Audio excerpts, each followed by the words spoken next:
আসসালামু আলাইকুম। নবম দশম শ্রেণীর বন্ধুরা, আজকে আমি তোমাদের অনুশীলনী 9.1-এর কাজের অঙ্ক দেখাবো। তোমাদের পৃষ্ঠা হলো 180 পৃষ্ঠা। তোমাদের কাজের অঙ্ক দেখো, এখানে কি বলছে, কাজের অঙ্কটাতে কি বলছে, ABC সমকোণী ত্রিভুজ আমাকে বলে দিছে। কিন্তু এখানে ABC সমকোণী ত্রিভুজের সি কোণ হলো সমকোণ, সি কোণ হলো 90 ডিগ্রি। সমকোণ মানে কি, সি কোণ হলো 90 ডিগ্রি, ঠিক আছে। ABC সমকোণী ত্রিভুজের সি কোণ হলো আমার 90 ডিগ্রি, যেহেতু আমাকে বলা আছে এখানে। তারপরে কি বলছে দেখো, AB = 29, AB = হলো আমার 29 সেন্টিমিটার, আর BC = হলো কি আমার 21 সেন্টিমিটার। এবং ABC কোণ হলো থিতা, ABC কোণ হলো থিতা। থিতার বিপরীত কোণ কি, বিপরীত বাহুর আরেকটা নাম কি, লম্ব। আর BC = হইল কি আমার সন্নিহিত বাহু, মানে কি, ভূমি, ঠিক আছে। তারপর দেখো AB হইল আমার অতিভুজ, AB আমার অতিভুজ দেওয়া আছে 29 সেন্টিমিটার। আচ্ছা খেয়াল করো, ABC কোণ হইল আমার থিতা, ঠিক আছে। হলে cos square theta minus sin square থিতার মান বের করতে বলছে, cos square theta minus sin square থিতার মান বের করতে বলছে। তো আমার এখানে তো দেওয়া আছে সি কোণ সমান সি কোণ হলো সমকোণ, যেহেতু সি কোণ সমকোণ 90 ডিগ্রি, ABC কোণ সমান থিতা। অতএব সন্নিহিত বাহু কি, BC। সন্নিহিত বাহু হলো আমার BC, ঠিক আছে। সন্নিহিত বাহুর আরেকটা নাম হলো ভূমি। এখন আমরা ক্লাস 9-এ উঠে গেছি, যেহেতু 9-10-এর বন্ধুরা, এখন তার আমরা এটাকে ভূমি বলতে পারবো না, আমাদের এখন নতুন নাম দিতে হবে সন্নিহিত বাহু। এটা হলো সন্নিহিত বাহু, দেয়া আছে 21 সেন্টিমিটার। আর অতিভুজই থাকবে AB 29 সেন্টিমিটার, ঠিক আছে। আর AC বিপরীত বাহু, যার আরেকটা নাম হলো লম্ব।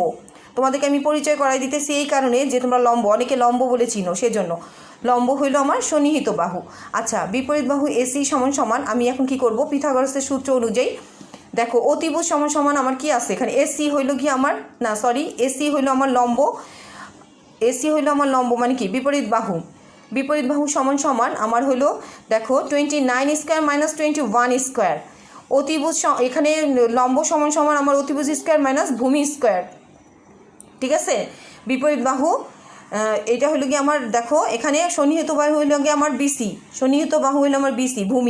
ভূমি স্কয়ার, অতিভুজ স্কয়ার মাইনাস ভূমি স্কয়ার, ঠিক আছে। তাহলে 29-কে যদি আমি স্কয়ার করি দেখো, আর মাইনাস 21-কে আমি স্কয়ার করি, এবার একসাথে কত হয় 400, এটাকে আমি রুট করলে আমার আসতেছে কত, 20 centimetre.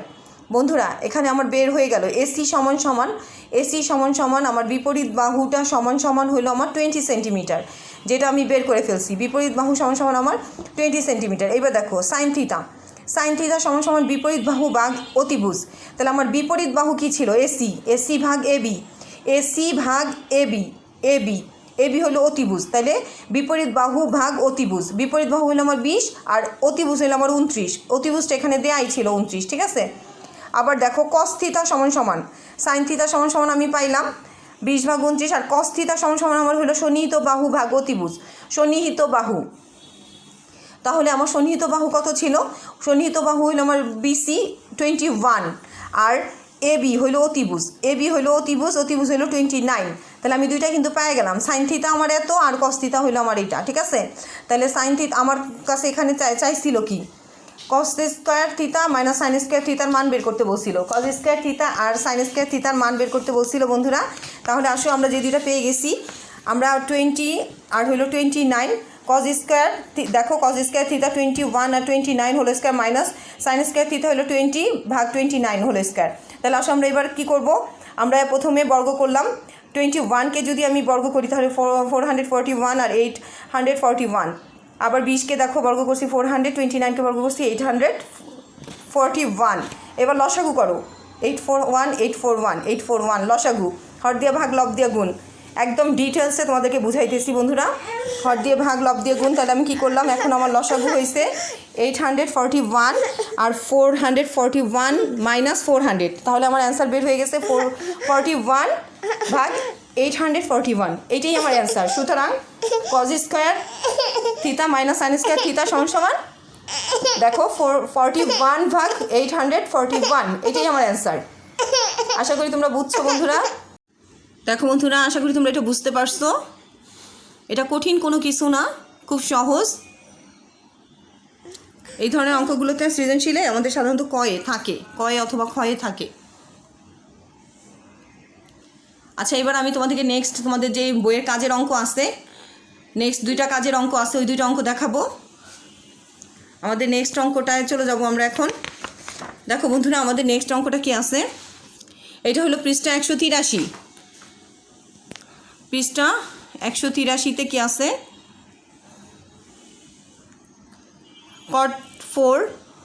cot two the power 4a minus cot square a সমান 1 হলে প্রমাণ করো যে cos to the power 4a plus cos square a সমান 1।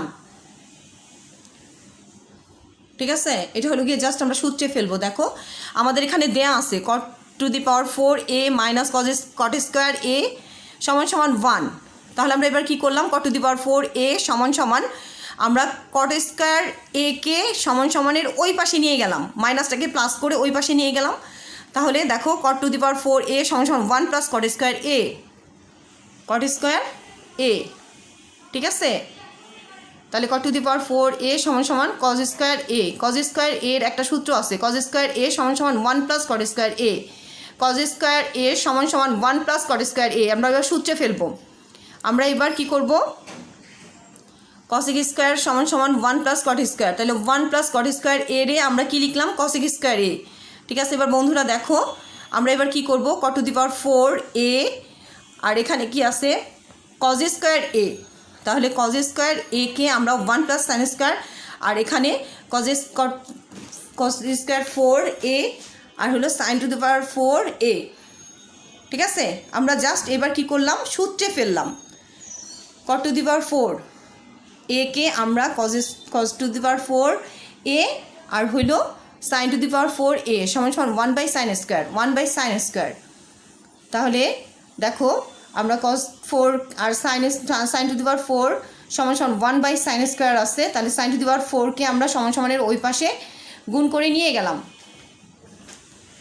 সমানের ওই পাশে নিয়ে গেলাম।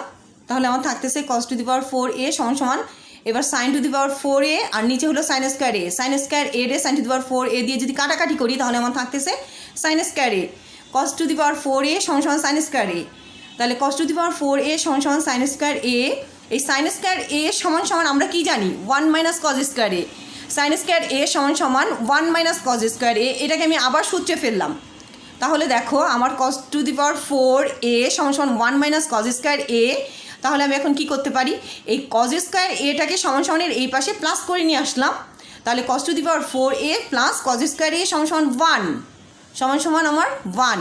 এটাই আমার, আশা করি তোমরা ক নাম্বারটা বুঝতে পারছো, বন্ধুরা। এবার তাহলে আমি খ নাম্বারে চলে যাব। দেখো এবার আমাদের কাছে খ নাম্বারটা কী চাইছে, এবার আমরা খ নাম্বারে চলে যাব।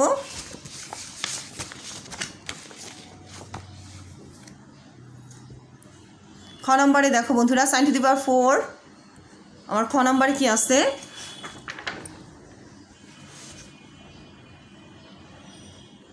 খ নম্বরে আমার বলা আছে sin to the power 4 plus sin square a সমান 1 হলে প্রমাণ করো যে 10 two the power 4a minus 10 square a সমান 1। আমার এখানে কিন্তু দেওয়া আছে, কি দেওয়া আছে দেখো, sin to the power 4a plus sin square a সমান 1। তাহলে আমরা এখন কি করব, sin to the power 4a সমান 1টা আমার কি ছিল, আমার সমানের পাশে 1 ছিল, আমি sin স্কোয়ার a কে প্লাসটাকে সমানের ওই পাশে মাইনাস করে নিয়ে যাব। তাহলে sin to the power 4a সমান 1 মাইনাস sin স্কোয়ার a। তাহলে sin to the power 4a সমান cos স্কোয়ার a, আমি cos স্কোয়ার a কোথায় পেলাম, 1 মাইনাস sin স্কোয়ার a সমান cos স্কোয়ার a। এটা আমরা জানি 1 মাইনাস sin স্কোয়ার a সমান cos স্কোয়ার a, সূত্রে ফেললাম। এটা কিন্তু সূত্রে ফেললাম বন্ধুরা, এই অঙ্কগুলো সূত্রটাই main. sin to the power 4, দেখো sin to the power 4a সমান cos স্কোয়ার a, তাহলে 1 মাইনাস sin স্কোয়ার a সমান cos স্কোয়ার a। এবার আমি কি করব, উভয় পক্ষকে cos to the power 4a দ্বারা ভাগ করব, উভয় পক্ষকে sin to the power 4a এবং cos স্কোয়ার a দুইটাকেই উভয় পক্ষকে আমি cos to the power 4a দ্বারা ভাগ করব। তাহলে ভাগ করলে আমার কি আসতেছে, sin to the power 4a আর cos to the power 4a কে আমি আবার কিন্তু সূত্রে ফেলতে পারি। আমরা কি জানি 10 টু দি পাওয়ার 4a সমান sin to the power 4a আর cos to the power 4a। তাহলে sin to the power 4a আমি এবার কি করলাম, সাইন ভাগ কস দিয়ে আমি এটাকে সূত্রে ফেললাম, সাইন ভাগ কস সমান 10, তাহলে 10 আমি এখন এটা থেকে এটাকে সূত্রে ফেললাম, sine to the power 4a cos to the power 4a সমান 10 টু দি পাওয়ার 4a। আমি এটাকে জাস্ট সূত্রে চেঞ্জ করলাম, আর এখানে দেখো আমি কাটাকাটি করছি, cos স্কোয়ার a আর cos to the power 4a, তাহলে 2টা চলে গেল, 4টা থেকে 2টা চলে গেল, তাহলে 1/cos স্কোয়ার a, আর 1/cos স্কোয়ার a সমান sec স্কোয়ার a, তাহলে 1/cos স্কোয়ার a সমান sec স্কোয়ার a, এটাকে আমি সূত্রে রূপান্তরিত করলাম, 1/cos স্কোয়ার a কে আমি সমান sec স্কোয়ার a তে লিখলাম, সূত্রে ফেললাম, তাহলে 10 টু দি পাওয়ার 4a সমান sec স্কোয়ার a। তাহলে দেখো 10 টু দি পাওয়ার 4a সমান 1 + 10 স্কোয়ার a, এই 1 + 10 স্কোয়ার কোথা থেকে আসলো, 1 + 10 স্কোয়ার a আমরা জানি sec স্কোয়ার সমান sec স্কোয়ার a সমান 1 + 10 স্কোয়ার a, তাহলে sec স্কোয়ার a কে আমি কি করলাম আবার 1 + 10 স্কোয়ার a তে রূপান্তরিত করলাম, সূত্রে ফেললাম, তাহলে 10 two the power 4a - 10 square a সমান 1, প্রমাণিত, এটাই প্রমাণ হয়ে গেল, এটাই কিন্তু প্রমাণ হয়ে গেল বন্ধুরা। এখানে প্রত্যেকটা জায়গায় দেখো আমি সূত্রে ফেলছি, সূত্র, এই 9.1 9.2 অঙ্কগুলো আমাদের ত্রিকোণমিতির অঙ্কগুলো সূত্র না জানা থাকলে তোমরা অঙ্কগুলো বুঝবা না, সূত্রগুলো তোমাদের একটু ভালোভাবে আয়ত্ত করলেই তোমরা অঙ্কগুলো খুব সহজেই করতে পারবা। আচ্ছা, সবাই ভালো থাকবা, আজকে পর্যন্ত থাক, আল্লাহ হাফেজ।